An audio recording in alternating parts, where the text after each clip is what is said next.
কেউ যদি অনেক টাকা ইনকাম করতে চায়, ব্যবসা ছাড়া কোনো সৎ উপায় নাই। কোনো 1 লক্ষ টাকা হচ্ছে, কোনো 1.5 লাখ টাকা হচ্ছে, ইচ্ছা কোনো শেষ হবে না। আলাদিনের প্রদীপকে বলবো আমার ইচ্ছা যে তুমি আজীবন আমার ইচ্ছা পূরণ করতেই থাকো।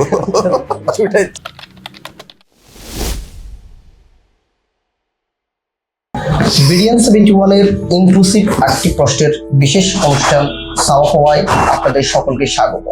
আজকে আমাদের 8টি ইনক্লুসিভ প্রশ্নের উত্তর দিতে আমাদের মুখোমুখি হয়েছেন গণ অধিকার পরিষদের যুগ্ম সদস্য সচিব তারেক রহমান। ভাই, আপনাকে স্বাগত। আসসালামু আলাইকুম। আলহামদুলিল্লাহ। ভাই, আমাদের প্রথম প্রশ্ন হচ্ছে, আপনার জীবনে কি হবার ইচ্ছে ছিল? আমার জীবনে ট্রেনের ড্রাইভার হওয়ার ইচ্ছা ছিল। সারা দেশ ঘুরবো, শুধু দেখবো। এই আজগুবি ইচ্ছাটা কেন? মানে আমার খুব ঘুরতে ইচ্ছা করতো। আমার স্কুল জীবনে আমার স্যার জিজ্ঞাসা করেছিল, বগুড়া জেলা স্কুলে যখন পড়তাম, কি হতে চাও? আমি বলে ফেলেছিলাম যে আমি ট্রেনের ড্রাইভার হতে চাই। তো সবাই হাসাহাসি করেছিল, আমার নিজেরও হাসি পায়, কিন্তু আমার ঘুরতে ইচ্ছা করে। যখন ইউনিভার্সিটিতে পড়তাম তখন বিভিন্ন অফিসে গিয়ে কম্পিউটার মেরামত করে দিতাম। যখন চাকরির জন্য পড়াশোনা করছিলাম, চাকরির প্রস্তুতি নিলাম, তারপরে কোটা আন্দোলন শুরু হলো। এই আন্দোলনের মাঝখানেও ছোট ছোট ব্যবসা করেছি, কখনো হকারিও করেছি, ফুটপাতে দাঁড়িয়ে দই বিক্রি করেছি। তো এখনও বিক্রি করি, এখন সিজনাল ফ্রুট বিক্রি করি, মধু বিক্রি করি। আমার কাছে ব্যবসা ভাল লাগে। ব্যবসা, কেউ যদি অনেক টাকা ইনকাম করতে চায়, ব্যবসা ছাড়া কোনো সৎ উপায় নাই। সরকারি চাকরি করে বা এটা করে ওইটা করে কোনো উপায় নাই। শুধুমাত্র ব্যবসায় একজন মানুষকে সৎ উপায়ে অনেক টাকা ইনকামের সুযোগ করে দিতে পারে। ভাই, আপনার দিনে আসলে কত ঘন্টা আপনার কাজ করতে হয়, এবং আপনি এই কাজ করার পরে যে টাকা আর্নিং হয় আপনার, সেটা দিয়ে আপনার পরিবার নিয়ে আসলে কিভাবে চলছেন, কেমন চলছে পরিবার?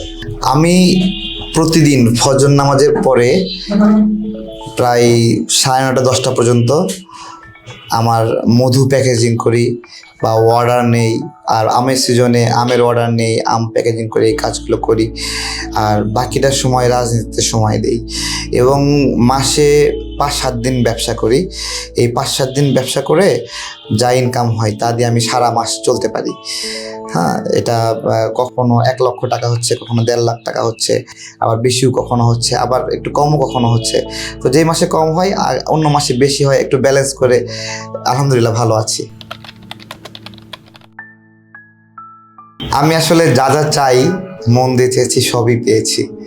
হ্যাঁ, এখন পর্যন্ত যেটা করতে চেয়েছি এটার রোড ম্যাপ আলাদা হয়নি। যেটা চেয়েছি, যেভাবে প্ল্যান করেছি, প্ল্যান অনুযায়ী চেষ্টা করেছি, এটা অ্যাচিভ হয়ে গেছে। হ্যাঁ, আমি একটা জিনিস চাই, সেটার জন্য কতগুলো কাজ আছে। আমি চাই এটাকে কীভাবে বাস্তবায়ন করব, তারপরে চেষ্টা করতে হবে, এটার জন্য লড়াই করতে হবে। আমি এটা করে এটা অ্যাচিভ করি। সেটা আমার আপনার হলো, আমি যাকে ভালোবাসি তাকে বিয়ে করা, তারপরে হলো আমার ব্যবসা, আমার রাজনৈতিক পরিমণ্ডলে কোনো একটা লড়াই। যেমন আমি চেয়েছিলাম কোটা ব্যবস্থাপনা সংস্কার করার জন্য, তখনও কোনো আন্দোলন হয়নি। আমি নিজে নিজে ফেসবুকে লিখতাম, তারপরে খাতায় লিখতাম যে আমরা এই বৈষম্যের শিকার হচ্ছি। তখন আমার আম্মা সেগুলো পড়তো, পড়ে বলতো যে তুমি যে এই যে কোটা নিয়ে এগুলো লেখালেখি করছো, তুমি শেখ হাসিনার সাথে পারবা? আমি বললাম, শেখ হাসিনার ব্রেনেও যতটুকু মগজ আছে, মাথায় মগজ আছে, আমারও অতটুকু মগজ আছে, আমি কেন পারবো না? ঠিক আছে। সেই সময় থেকে আমাদের বগুড়া কনফিডেন্স লাইব্রেরিতে বসে বসে পড়তাম, চিন্তা করতাম, সবাইকে কনভিন্স করতাম। কুমিল্লা ইউনিভার্সিটি লাইব্রেরিতে সবাইকে কোটা বিষয়ে আপনার কনভিন্স করতাম। সেখান থেকে পাবলিক লাইব্রেরিতে আসলাম, সবাইকে কনভিন্স করতাম যে আমাদের এই কোটাটা সংস্কার করা প্রয়োজন। এর কারণে আমরা নিয়োগ বঞ্চিত হচ্ছি, পরীক্ষা দিচ্ছি, ভাইবা দিচ্ছি, কাজ হচ্ছে না। তো এই যে লড়াই, মানে মানুষকে চাইলাম, সবাইকে এক জায়গায় করলাম, মানুষ সবাই নেমে পড়লো, আন্দোলন করলাম। আসলে এইরকম করে যখন যেটা প্ল্যান করছি অন্যরকম হয়নি। ঠিক আছে, সবই পেয়েছেন? সবই। আচ্ছা ভাই, পঞ্চম প্রশ্নটি হচ্ছে, সুযোগ পেলে জীবনের কোন ভুলটি আসলে সংশোধন করতে চান? আমি আসলে কোনো ভুলই সংশোধন করতে চাই না। আমি আমার জীবনে এরকম ভুল আমি পাই না যে মেজর কোনো ভুল করেছি, ক্রাইম করেছি, এরকম পাইনি। যতটুকু চেয়েছি আপনার হলো, অনেক সময় আপনার হলো বোঝার ভুল হতে পারে, কিন্তু ওগুলো মানে সিলি বিষয়। এরকম কোনো কিছু না যেটা আমি রিভার্স করতে চাই। ঠিক আছে। তো ধীরে ধীরে চুল পেকে যাচ্ছে, মনে হয় চুলটা একটু দেরি করে পাকলে ভালো হতো, তাড়াতাড়ি বুড়া হয়ে যাচ্ছি, বয়স হয়ে যাচ্ছে, আর একটু যুবক থাকলে ভালো হতো, এইটা আর কি। এছাড়া ওইভাবে মেজর কিছু নাই যেটা হারিয়েছি ফেরত পেতে যাব। ঠিক আছে, ধন্যবাদ। ষষ্ঠ প্রশ্ন হচ্ছে আপনার জীবন থেকে নেওয়া শিক্ষা, যেটি আপনি আসলে আপনার সহপাঠী কিংবা অনুজদের আপনি দিতে চান। জীবন থেকে নেওয়া শিক্ষা বলতে, অলসতা করলে ক্ষুধায় থাকতে হয়, ঠিক আছে। আমরা যে রান্না করতে অলসতা করি না, প্রত্যেকটা যুবকই রান্না করতে অলসতা করি অকারণে। বাসায় আলু আছে, চাল আছে, ডাল আছে, রান্না করার অভাবে আপনার হলো মেসে শুয়ে শুয়ে আছে, খাচ্ছে না, কেউই রান্না করতেছে না, একজন আরেকজনের তাই আছে। এইভাবে আমরা কষ্ট পাই। ঠিক একইভাবে প্রত্যেকটা কাজে আমরা যত কষ্ট পাই সবগুলো অলসতার কারণে। এটাই আর কি, যে আমরা অলসতা না করলে আমাদের কষ্ট থাকবে না, মানে একটু কষ্ট করলেই সব সাফারিংস দূর হয়ে যায়।